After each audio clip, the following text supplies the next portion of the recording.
Welcome to part 2 on Public Medicare, and in this video we'll explore one of the most dramatic shifts that reshaped the system as we know it, so let's dive in.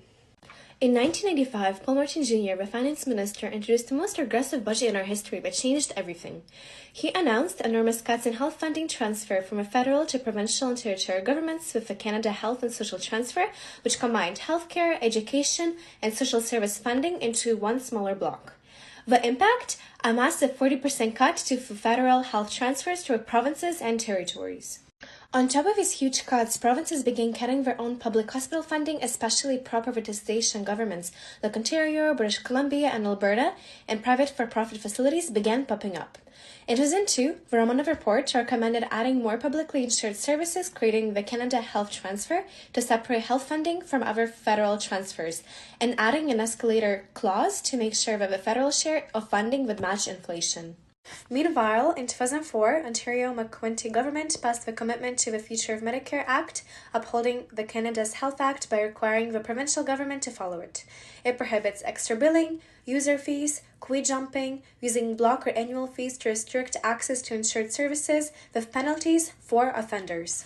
The 2004 Health Accord increased healthcare funding by 6% each year, and during the big cuts from the 1990s, though some privatization had already started.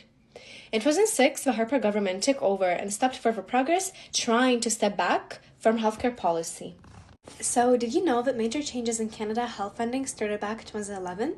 Stephen Harper government announced cuts to Canada's health transfer, linking it to GDP growth with a minimum floor at 3%, eliminating 6% escalator from 2004 Health Accord, and the provinces estimated that the cuts would reduce federal public health care funding by $36 billion over a decade, just as Canadians might need more care during economic downturns. Fast forward to Trudeau's government, they continued on a similar path. During 2016 to 2017 Health Accord negotiations, only minor changes were made to Harper's cuts. Provinces pushed back, so the Trudeau's government left the negotiation table of all provinces and instead went province by province to push through 10-year bilateral deals, trying to fund economic growth instead of healthcare needs. Then in 2021, with the NDP Liberal agreement, we saw the creation of Canadian Dental Care Plan, managed by Sun Life. Progress, yes, but with private involvement. And we also have Pharmacare Act passed in October 2024, launching a national plan to cover medications like contraceptives and diabetes drugs. But here's the twist. Each province must negotiate its terms with the federal government, which could lead to uneven access. Alberta and Quebec already plan to opt out, so coverage may differ across Canada.